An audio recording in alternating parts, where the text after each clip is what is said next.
CAVALEA back with you again. I want to talk about back pain today.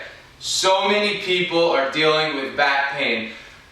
One thing I always say is unless you absolutely have to get back surgery, stay away. There's also a lot of pain management centers out there that want to inject you and basically shoot you up to max the pain, and they put you on this recurring injection cycle. I want to try to stay away from that with you, okay? So here's what we're going to do. We're going to talk about really quickly some things that you could do to get your back healthy again. Super easy. The first thing I always talk about is hip flexors. So this is our hip flexors, this unit right here in the front of our body that gets super tight. So between reaching up and stretching those hip flexors every day before and after work, and you can see I'm rocking. I'm not just holding it, I'm rocking it, and by turning my torso to you, I'm getting a different angle of pull. Now I'm reaching up as high as I can. Now I could use this hand as an assist to further my range of motion. Super important, both sides.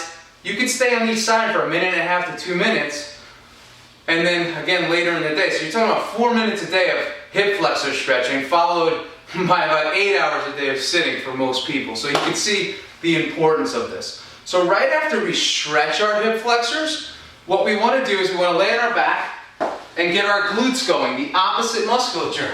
Very simple. We're going to push our hips up and hold. And I'm pulling my stomach in tight and squeezing my glutes, these cheeks here. Squeeze them up and hold, squeeze them up and hold.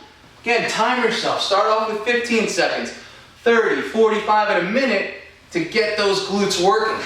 Now if these glutes kick on, it'll help keep the front, the hip flexor complex longer. You know what I mean? So those are just 2 simple exercises, okay? I want to share one more with you because I have found this to be the culprit of most back pain, and it's called a lack of internal hip rotation, meaning this way, your hip socket and that hip joint having mobility going internal. So there's a couple things I do. One is called pumps. Just like this, I sit up and I pump, pump, pump, pump, just like that. So after I stretch my hip flexors, fire my glutes, I go into my internal hip range of motion pumping. That's one. You can do the same thing on your back.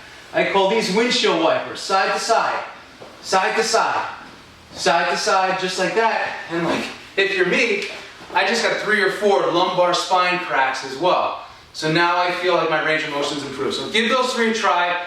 Again, a couple times a week. If you have back pain, that's a great starting point. I'm going to follow up with some good core work for back pain as well.